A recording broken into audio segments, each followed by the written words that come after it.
안녕하세요. 부족하지만 정성을 담아 이야기를 전하는 잡초근성 이슈 라디오 잡초근성 인사드리겠습니다.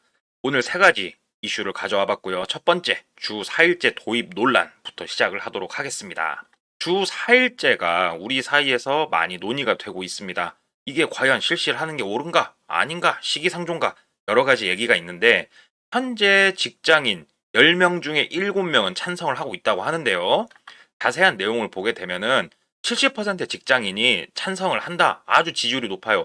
저 역시 마찬가지입니다. 저도 직장인이기 때문에 4일만 일하라고 하면은 일어나서 박수치면서 동네를 뛰어다닐 것 같아요. 그런데 우리가 마냥 이렇게 할 수는 없잖아요. 사실 줄이면 누구나 좋은 거 알죠. 하루만 일하면 얼마나 좋겠어요. 6일을 쉬고. 그런데 현실적으로 우리가 생각해야 될 문제들이 많단 말이에요. 이런 문제에 대해서 얼마만큼 생각을 많이 하고 논의를 해보냐가 중요할 것 같은데, 얼마만큼 이제 찬성을 하는지 연령대별로 한번 보니까 20대가 제일 높았고요. 30대, 40대, 50대 순으로 갈수록 뚝뚝뚝 떨어져요. 찬성률이. 왜 이렇게 변하나 혼자 생각을 해봤어요. 그랬더니 20대, 30대는 굉장히 높았거든요. 근데 40대부터 푹 떨어져요. 물론 세대 차이도 있겠지만 현실적으로 내가 먹여 살려야 되는 가족의 수가 늘은 40대부터 딱 떨어진다고 저는 생각을 해요. 왜 그러냐면 우리가 주 4일제 도입을 하게 되면 근무 시간이 줄고 당연히 월급이 줄겠죠. 이게 부담스러운 게 40대부터 조금 두드러진다. 이렇게 저는 생각을 하는데요. 이 내용에 대해서 제 생각을 이렇게 한번 정리를 해봤어요. 파란색은 찬성하는 좋다라고 생각하는 부분이고요. 빨간색은 이건 조금 위험하지 않을까라고 생각하는 것들인데요. 먼저 주 4일제가 도입이 된다. 그럼 당연히 삶의 질이 상승이 되겠죠. 쉬는 시간이 많아지는데 그 시간을 이용해서 여행도 가고 테니스도 치고 헬스도 하고 여가 생활을 할 수가 있겠죠. 그리고 뭐 가족들하고 더 많은 시간을 보낼 수가 있을 거고요. 반면에 주 4일제가 도입이 되면 당연히 필연적으로 생산성은 감소가 될 겁니다. 일을 조금밖에 안 하니까요. 그리고 휴일이 늘어나다 보니까 휴일 수당에 대한 그 기업의 부담이 증가가 되겠죠. 우리가 휴일에는 수당을 더 많이 줘야 되잖아요.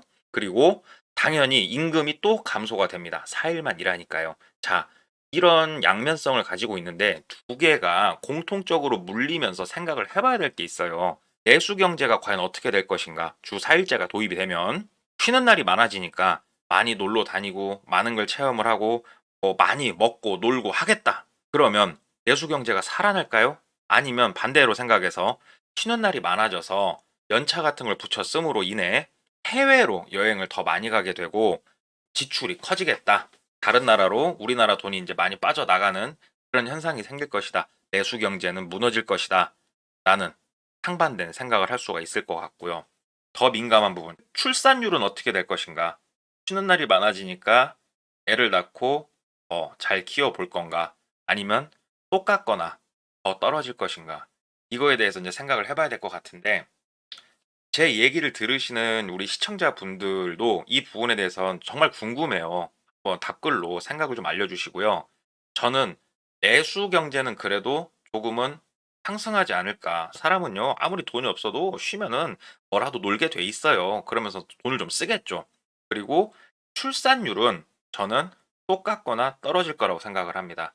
지금 일하는 근무 시간이 너무 많아서 출산율이 떨어진 건 아니라고 생각을 합니다. 그렇기 때문에 저는 그렇게 생각을 하는데, 주 4일제 도입 어떻게 생각하십니까? 이거에 대한 질문을 내 월급이 20% 줄어도 주 4일제 찬성할 건가요?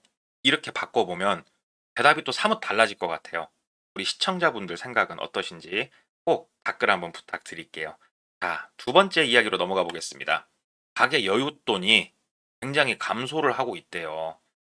이게 조금 어떻게 보면은 우리 생활과 완전히 맞닿아 있는 뉴스예요, 현재 이게.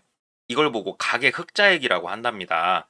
가계 흑자액이 뭔가 제가 한번 찾아봤더니 우리 이제 월급을 받잖아요. 월급을 받으면 뭐 돈 낼 거 내고 뭐 유지비 내고 뭐 쓸 거 최소한으로 나 먹는 것도 최소한으로 낼 거 내고 남는 돈이에요.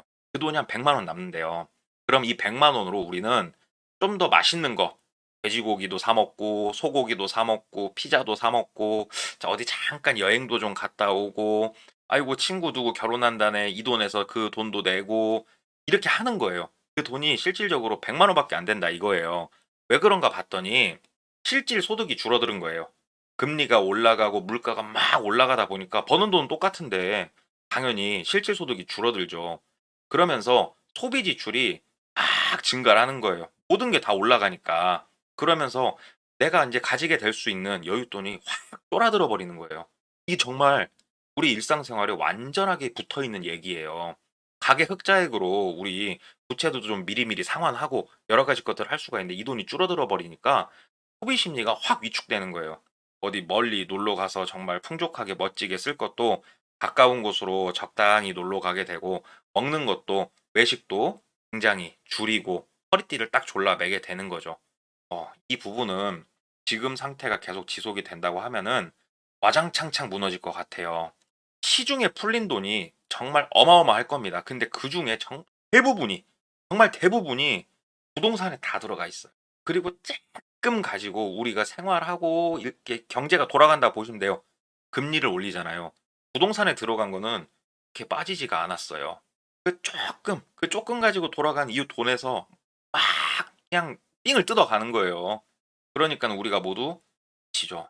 허리띠를 졸라 매야 되고 답답하죠. 이런 상황이 하루빨리 개선이 되기를 바라겠습니다. 자, 다음 이야기는 지금 세상이 어려워지고 경제가 어려워져서 그렇다기보다 늘 있었던 일입니다. 블랙리스트죠. 음식점이 됐건 어디가 됐건 블랙리스트는 당연히 있습니다.